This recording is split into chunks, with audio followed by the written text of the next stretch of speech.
Lead you wonderful guys into battle anytime, anywhere. Patton.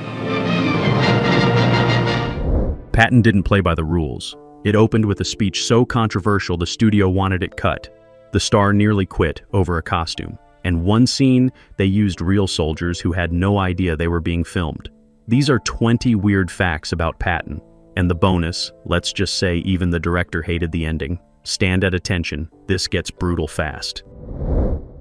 Before the cameras rolled, before George C. Scott took the stage, before anyone knew what kind of film this would become, there was that speech. The opening monologue wasn't in the original script. It was added late, almost as an afterthought. Francis Ford Coppola and Edmund North wrote it, pulling from Patton's actual words, his fire, his fury, his unapologetic love of war. The studio executives read it and panicked. They said it was too long, too political, too aggressive. They wanted it softened, maybe moved to the middle or cut entirely. But director Franklin Schaffner refused. He said the speech was the movie. Everything else would flow from that moment. So they compromised. They'd film it, show it to test audiences, and decide later. When the cameras rolled, George C. Scott stood alone on that stage, a massive American flag behind him, and delivered 6 minutes of pure intensity. No cuts, no edits, just one take that made everyone on set go silent. The studio watched the dailies and still wanted it gone, but Schaffner held firm. And when the film premiered, that speech, the one they tried to kill, became the most iconic opening in cinema history.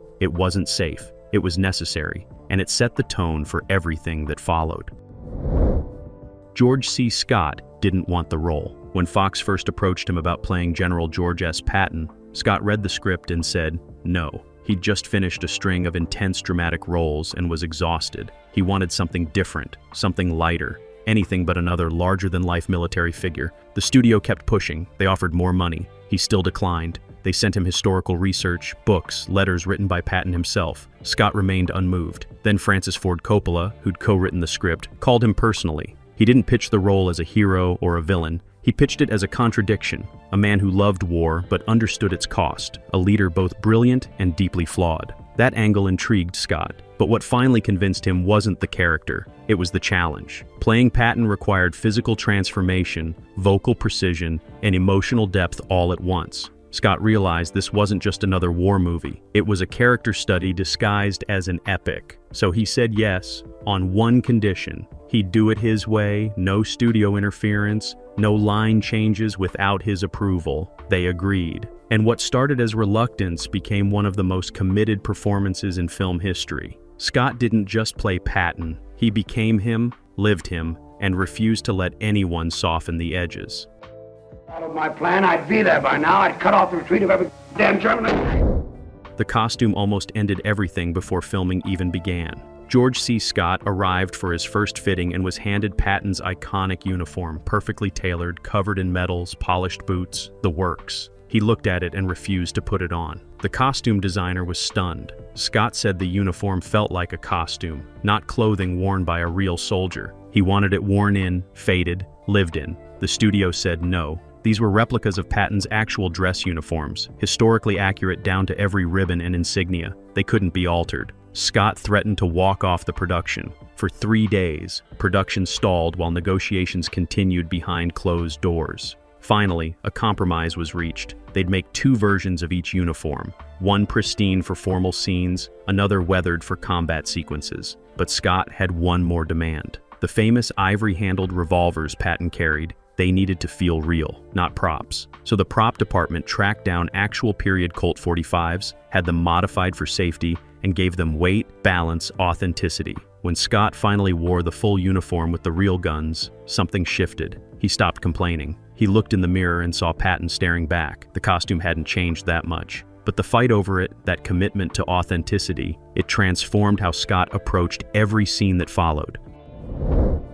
The opening speech wasn't filmed in front of a crowd. It wasn't filmed in a studio with dozens of crew members watching. It was George C. Scott, alone on a soundstage, delivering those 6 minutes to an empty room. Director Franklin Schaffner made a deliberate choice. He wanted no distractions, no reactions, nothing that would make Scott feel like he was performing for an audience. Just him, the camera, and that enormous flag hanging behind him. The crew was told to stay silent, to stay back, to let Scott own the space. When they called action, Scott walked onto the stage, stood at attention, and began speaking. His voice was sharp, commanding, filled with a strange mix of pride and madness. He didn't blink. He barely moved. He held eye contact with the camera like he was staring down every soldier in the army. When he finished, there was silence. No applause, no reaction. Schaffner let the moment breathe, then quietly said, "Cut. That's it. We're done." Scott walked off the set without a word. Later, when editors assembled the film, they debated adding reaction shots, cutting away to soldiers listening, anything to break up the intensity. Schaffner refused. He wanted audiences to feel exactly what that empty soundstage felt like. Uncomfortable, confronted, unable to look away. That's why the speech works. Because it's not a performance, it's a challenge. Karl Malden almost wasn't in the movie. When casting began for the role of General Omar Bradley, Patton's quieter, more diplomatic counterpart, the studio had someone else in mind. A younger actor, someone with less screen presence, someone who wouldn't overshadow Scott's Patton. But Schaffner fought back. He said the film needed balance. If Patton was fire, Bradley had to be ice. If Patton shouted, Bradley whispered. The role required someone with gravitas, someone audiences would trust. Malden was perfect, but he was also expensive, and the budget was already stretched thin. The studio offered him less money than his usual rate. Malden, to their surprise, agreed immediately. He said he didn't care about the paycheck. He wanted to work with Scott, wanted to be part of a war film that didn't glorify violence. When they finally shared scenes, the chemistry was instant. Scott's explosive energy met Malden's quiet intensity and created something neither could have achieved alone. But off camera, the two barely spoke. It wasn't animosity, it was focus. Scott stayed in character between takes, rarely breaking, rarely socializing. Malden respected that distance. He'd sit quietly, review his lines, and wait for the next scene. Their relationship on screen felt lived in, authentic, decades of shared history compressed into stolen glances and unspoken tension. And it worked because both men understood something crucial. This wasn't their story, it was history's, and they were just vessels. I've got, but you don't know when to shut up, George. You're up there. The battle scenes weren't CGI. They weren't miniatures or clever editing tricks. They were real soldiers, real tanks, and real chaos filmed across multiple countries. To capture the scale of Patton's military campaigns, the production struck a deal with the Spanish government. Spain provided over 5,000 troops, dozens of operational tanks, and vast stretches of land that could double for North Africa and Europe. But there was a catch. The soldiers weren't actors. They were active-duty military personnel with minimal film experience. Some had never been on a movie set before. The crew had to coordinate with military commanders, follow strict protocols, and film around actual training schedules. When cameras rolled, those soldiers moved like real soldiers, because they were. The result was visceral, chaotic, overwhelming. Explosions went off on cue, but the dust, the noise, the confusion, all of it was genuine.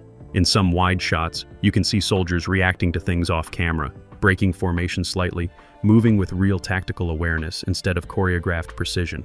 Schaffner loved it. He wanted imperfection, wanted audiences to feel the fog of war. But coordinating thousands of troops meant everything moved slower than planned. Weather delays, communication breakdowns, equipment failures, all of it compounded. What was supposed to be a 3-week shoot stretched into 8. The budget ballooned, and still, Schaffner kept filming. Because he knew those real soldiers gave the film something no Hollywood tricks could replicate. Weight, authenticity, truth. Lead you wonderful guys into battle anytime. George C. Scott refused to memorize his lines the traditional way. Instead, he wrote them out by hand over and over until the words became muscle memory. He'd fill entire notebooks with the same speech, the same monologue, repeated dozens of times in his own handwriting. He said it helped him internalize Patton's rhythm, his cadence, the way he thought, but it drove the script supervisor insane. Between takes, Scott would pull out his notebook and start writing again, sometimes changing words, sometimes adding lines he felt Patton would have said. Schaffner allowed it, within limits. He trusted Scott's instincts, but insisted any major changes had to be approved first. So they developed a system. Scott would pitch ideas during rehearsal. Schaffner would either approve or push back, and they'd refine it together before filming. This collaborative process created some of the film's most memorable moments. Lines that weren't in the original script, weren't in the reactions that felt spontaneous because they were. But it also created tension. Other actors, especially those with smaller roles, felt unprepared when Scott would suddenly improvise or shift his delivery. They had to stay sharp, react in real time, trust that whatever Scott threw at them would make sense. Most of the time it did, but occasionally it didn't. And those moments when an actor stumbled or hesitated, Schaffner often kept in the final cut, because that uncertainty, that off-balance feeling, it mirrored what real soldiers must have felt serving under a general as unpredictable as Patton. The dog scene wasn't planned. In several shots, you can see Patton with a small white bull terrier trotting beside him. That dog, named Willie in the film, was actually owned by the real General Patton and became one of his most famous companions. The production tracked down a nearly identical bull terrier and brought it to set, thinking it would appear in maybe 1 or 2 scenes. But the dog had other ideas. It bonded with George C. Scott immediately. Between takes, the dog would follow him everywhere, sit by his chair, even sleep in his trailer. Scott, who normally kept to himself during production, softened around the animal, and Schaffner noticed. He started writing the dog into more scenes, not for historical accuracy, but because the relationship felt real. The dog wasn't trained for film work, which meant it didn't always hit marks or follow commands. In one scene, it was supposed to stay put while Scott delivered a line. Instead, it wandered off camera, sniffed a crew member's boot, then casually walked back into frame. Scott kept going, didn't break, just glanced down at the dog like Patton would have, annoyed but amused. Schaffner loved it. He kept that take. Because the dog did something no actor could. It reminded audiences that beneath the medals and the fury, Patton was still human, still capable of affection, still connected to something small and innocent in the middle of all that death. And that tiny, unplanned detail made the character infinitely more complex. Look at this nasty-faced son of a bitch, Captain. The slapping scene almost got George C. Scott fired. In one of the film's most controversial moments, Patton enters a field hospital, encounters a soldier suffering from battle fatigue, and strikes him, calling him a coward. It's based on a real incident that nearly ended Patton's military career and remains one of the most debated moments in his legacy. When it came time to film the scene, the studio wanted it softened. Show the slap, they said, but make it clear Patton regretted it immediately. Add a moment of reflection, maybe a conversation with Bradley afterward where Patton expresses remorse. Scott refused. He said the scene had to be brutal, unforgiving, uncomfortable, because that's what it was. Schaffner agreed, so they filmed it as written. Scott's Patton storms through the hospital, grabs the soldier, and strikes him with shocking violence. No music swells, no dramatic pause, just rage, followed by silence. When executives saw the rough cut, they demanded reshoots. They said audiences would hate Patton, that the film would be criticized for glorifying abuse. Scott told them that was exactly the point. The film wasn't a hagiography. It was a portrait of a deeply flawed man who achieved greatness despite himself. The studio threatened to replace him. Scott threatened to walk. After weeks of tense negotiations, a compromise was reached. The scene stayed as filmed, but they'd add context, show the consequences, let audiences understand the aftermath. Scott reluctantly agreed, and the scene remained. Raw, ugly, and absolutely necessary. Francis Ford Coppola co-wrote the script, but he hated the final film. When Patton premiered to critical acclaim, won 7 Academy Awards, and became a cultural phenomenon, Coppola was noticeably absent from most celebrations. He'd later admit he felt conflicted about the movie's success. He'd co-written the screenplay as a deeply critical examination of American militarism, a portrait of a man consumed by war and the systems that enabled him. But audiences and critics saw something different. They saw a hero, a patriot, a symbol of American strength during the uncertain early 1970s. Coppola felt the film had been misunderstood, that its anti-war message had been lost in the spectacle. He blamed himself partly, admitted the script was ambitious but perhaps too subtle. He also blamed the director, feeling Schaffner had focused too much on the grandeur and not enough on the horror. And then there was the politics. Patton premiered in 1970 at the height of the Vietnam War. President Nixon reportedly watched the film multiple times and loved it. That endorsement horrified Coppola. The movie he'd written as a cautionary tale had become propaganda in the eyes of some. For years afterward, Coppola rarely discussed Patton publicly. When pressed, he'd say it was a well-made film, but not the film he'd intended. He'd moved on to The Godfather, to Apocalypse Now, to projects where his vision couldn't be misinterpreted. But the irony remained. Patton made Coppola's career possible, and he resented it for reasons few people understood. The snow scenes weren't shot in winter. They were filmed during a scorching Spanish summer with thousands of pounds of fake snow trucked in daily. The Battle of the Bulge sequences required vast white landscapes, but the production couldn't afford to wait months for actual winter conditions. So the crew improvised. They covered entire fields with artificial snow made from crushed marble, soap flakes, and white paint. Under the hot sun, it melted quickly. Between takes, workers rushed in with shovels and wheelbarrows, reapplying the fake snow while actors stood in full winter gear, sweating through their costumes. George C. Scott nearly collapsed from heat stroke twice. Medics stood by with ice packs and water. The tanks kept overheating, engines seizing up in the artificial winter wonderland. And the soldiers, those real Spanish troops, they couldn't understand why they were marching through fake snow in July. Some thought it was the strangest thing they'd ever done. But on camera, it worked. The snow looked real, the conditions brutal. Audiences never questioned it.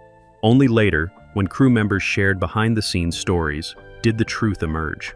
That iconic frozen battlefield, where Patton rallied his troops against impossible odds, was actually filmed in 90-degree heat with everyone pretending not to notice the contradiction. Proud to lead you wonderful guys into battle. Carl Malden wore the real General Bradley's uniform. Not a replica, not a costume department recreation. The actual uniform worn by Omar Bradley during World War II. Bradley himself provided it, along with personal items, photographs, and detailed notes about his relationship with Patton. He wanted the film to get it right. Malden was honored but also terrified. The uniform carried weight, history, the ghosts of decisions made in war rooms and battlefields. He handled it carefully, refused to let anyone else touch it. Between takes, he'd hang it himself, smooth out wrinkles, treat it like the artifact it was. Bradley visited the set once during production. He watched Malden film a scene, said nothing, just nodded, and left. That approval meant everything to Malden. He later said wearing Bradley's actual uniform changed his performance. He felt the responsibility of representation, the duty to honor a man still living, still watching. It wasn't just acting anymore. It was testimony. And years later, after the film's success, Bradley wrote Malden a personal letter thanking him for his dignity and restraint in portraying their complicated friendship during impossible times. The infamous ivory-handled pistols almost caused an international incident. Patton's revolvers were legendary, custom Colt 45s with ivory grips that he wore throughout the war. For the film, the prop department needed exact replicas. They contacted Colt, commissioned custom pieces, and had them shipped to Spain for filming. But Spanish customs officials seized them at the border. Real firearms, even props, required special permits the production didn't have. Lawyers scrambled. The shoot was delayed. George C. Scott refused to film any scenes with fake substitutes. He said the guns were essential to Patton's image, his swagger. Without them, the character didn't work. After 2 weeks of negotiations involving the U.S. State Department, Spanish military officials, and Fox's legal team, the guns were released. But they came with conditions. Armed guards had to be present whenever they were on set. They had to be locked in a safe every night. And Scott couldn't keep them between scenes. Each time he needed them, they had to be formally checked out and checked back in. The bureaucracy drove everyone crazy. But Scott understood something important. The fight over those guns, the importance everyone placed on them, proved they mattered. Not as props, but as symbols of power, vanity, and the thin line between confidence and madness. The German tank commander in one battle scene was played by an actual Wehrmacht veteran. During location scouting in Spain, the production met an elderly German expatriate who'd served in Rommel's Africa Corps. He'd fought against Patton's forces in North Africa, survived the war, and settled quietly in Spain. When he heard about the film, he asked if he could participate. The casting director was skeptical. The man was in his 60s, had no acting experience, barely spoke English. But something about his presence felt authentic. They gave him a small role, a German officer observing the American advance through binoculars. The scene required no dialogue, just a look of recognition and respect. When cameras rolled, the veteran didn't act. He just remembered. His expression carried decades of memory. The weight of having faced Patton's army and survived. Schaffner knew immediately they'd captured something unrepeatable. After the take, the veteran walked up to George C. Scott, extended his hand, and said in broken English, "He was like you showed. Brilliant and frightening." Scott shook his hand, said nothing. Later, crew members found the veteran standing alone near the tanks, running his hand along the armor, tears streaming down his face. No one disturbed him. Some memories don't fade. They just wait for permission to surface. The film's most famous line wasn't in the script. Now I want you to remember that no bastard ever won a war by dying for his country. He won it by making the other poor, dumb bastard die for his country. That opening salvo became one of cinema's most quoted speeches, but it went through 7 different versions before Scott delivered the final take. Writers debated every word. Studio executives wanted "bastard" removed. Military consultants argued about tactical accuracy versus dramatic impact. Schaffner let them all fight it out, then made a decision. They'd film multiple versions, with and without profanity, with different emphases, and choose later. Scott hated this approach. He wanted one definitive take. But he complied, delivering the speech 9 times with subtle variations. When editors assembled the film, they mixed and matched, taking the best moments from different performances. The version audiences saw wasn't from a single take, it was Frankenstein's monster, stitched together from multiple attempts. Scott later admitted he couldn't remember which version they used, but it didn't matter. The words carried power regardless of their assembly. And that opening line, controversial and crude, captured something essential about Patton and war itself. Victory doesn't come from noble sacrifice. It comes from making sure someone else does the dying. There's a continuity error hidden in plain sight throughout the entire film. Patton's rank insignia changes between scenes, sometimes within the same sequence. He's a lieutenant general in one shot, a full general in the next, back to lieutenant general minutes later. It wasn't a costume department mistake. It was historical accuracy colliding with narrative necessity. Patton was promoted multiple times during the war, and the film compressed years of service into 2 hours. To show every promotion would bog down the story. So they made a choice. Focus on the character, not the chronology. But military veterans noticed immediately. Letters flooded the studio after release. Some were angry, calling it disrespectful. Others understood the compromise. Schaffner never publicly addressed it, but crew members later revealed the decision was agonizing. They shot certain scenes twice with different insignia, trying to maintain accuracy. But in editing, story trumped detail, and most audiences never noticed. They saw Patton the man, not Patton the rank, which was perhaps the point all along. The stars on his shoulders mattered less than the fire in his eyes. The prayer scene caused more controversy than the slapping incident. In one sequence, Patton asks his chaplain to compose a prayer for good weather so the Allies can advance. The chaplain is stunned. Patton wants God's intervention not for salvation, but for battlefield advantage.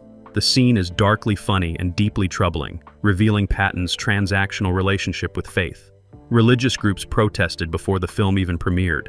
They called it blasphemous, accused the filmmakers of mocking Christianity. Fox received thousands of letters demanding the scene be cut, but historians confirmed it was real. Patton actually did request that prayer. He actually did hand out cards with it printed to his troops. The scene wasn't Hollywood invention, it was documented history.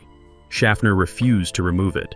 He argued the film's job wasn't to sanitize Patton, but to show him completely, contradictions and all. George C. Scott delivered the scene with absolute sincerity. His Patton genuinely believes God takes sides in war, that divine favor can be requested like artillery support. It's uncomfortable because it's honest, and decades later, that scene remains one of the most discussed moments in the film. Proof that the most controversial truths are often the ones we'd rather ignore completely. The ending almost destroyed everything. After 2 hours of following Patton's triumphant military campaigns, the film concludes with him walking alone, sidelined by politics, his war over. It's quiet, melancholy, anticlimactic. Test audiences hated it. They wanted victory, vindication, a hero's send-off. The studio demanded reshoots. They suggested ending with Patton receiving another medal or a scene showing him celebrated back home. Anything but this quiet defeat. Scott and Schaffner refused. They said the ending was the entire point. War made Patton relevant. Peace made him obsolete. He was a man built for conflict who couldn't exist without it. The tragedy wasn't that he lost. It's that he won and still ended up alone. The studio threatened to replace the ending without their approval. Scott threatened to publicly disown the film. After weeks of standoff, they compromised. The walking scene would stay, but they'd add a voiceover, Patton reflecting on glory and its cost. Scott agreed reluctantly, but when he recorded the voiceover, he deliberately made it cryptic, philosophical, rather than explanatory. The studio accepted it, and that ending, the one they all fought over, became one of cinema's most haunting final images. A warrior walking into obsolescence, his silhouette shrinking against an empty sky. George C. Scott refused his Academy Award. When Patton swept the Oscars, winning Best Picture, Best Director, and Best Actor, Scott wasn't there. He'd publicly stated he wouldn't accept the award if he won, calling the Oscars a 2-hour meat parade. He said he didn't believe in actors competing against each other like athletes. Acting wasn't a sport, it was craft. The Academy gave him the award anyway. When presenters announced his name, the audience applauded an empty seat. Backstage, producers scrambled. No one knew what to do with an Oscar that couldn't be presented. Should they mail it, hold it, give it to his agent? Scott issued a statement. He appreciated the recognition but stood by his principles. The statuette eventually made its way to him. He reportedly used it as a doorstop. Years later, his children asked why he'd rejected something so many people wanted. He told them success isn't measured by trophies, it's measured by the work itself. Whether you believe that philosophy or find it pretentious, it was authentically Scott. He'd fought for this role, poured himself into this character, and then walked away from the industry's highest honor because accepting it would contradict everything he believed. That's not rebellion, it's integrity. Inconvenient, uncomfortable, absolutely uncompromising integrity. The film changed how America viewed Patton permanently. Before the movie, he was a controversial figure, remembered by some as a brilliant tactician, by others as an unstable warmonger. The slapping incident overshadowed much of his military achievement. But after Scott's performance, public opinion shifted. Patton became an icon, a symbol of American toughness and determination. His quotations filled motivational posters. Business leaders cited him in strategy meetings. Politicians invoked his name. And historians noticed something strange. People started remembering the real Patton through the filter of George C. Scott's performance. The movie had become more real than reality. Veterans who'd served under Patton reported that younger soldiers would ask them if he was really like in the movie. The answer was complicated. Scott's Patton was simultaneously accurate and mythologized, true to the man's contradictions while amplifying his cinematic appeal. The film didn't just document history, it rewrote collective memory. And that transformation, from complicated historical figure to cultural icon, happened because everyone involved refused to make a simple hero worship film. They made something messier, truer, and ultimately more powerful than any straightforward biography could have been. Patton the man died in 1945. Patton the legend was born in 1970. One piece of Patton's actual wartime equipment made it into the film without anyone noticing until years later. In several close-up shots, you can see Patton's binoculars, worn leather straps, scratched lenses, unmistakable military issue. The prop department had borrowed them from a military museum, assuming they were period-appropriate replicas. Only after the film's release did a curator examine the returned items and realize they'd sent the genuine article, binoculars Patton actually used during the Battle of the Bulge. The museum panicked. These artifacts had been on a movie set, handled by actors and crew, exposed to dust, lights, and chaos. They checked them frantically for damage. Miraculously, they were fine. But the revelation sparked debate. Should priceless historical artifacts be used in films, or does using them honor history by making it tangible? George C. Scott, when informed, said he wished he'd known. He would have held them differently, treated them with more reverence. But maybe the fact that he didn't know was better. Maybe those binoculars needed to be used, not preserved behind glass, because Patton didn't preserve them. He used them to win a war, and for 2 hours of filming they served their purpose again, one final deployment before permanent retirement.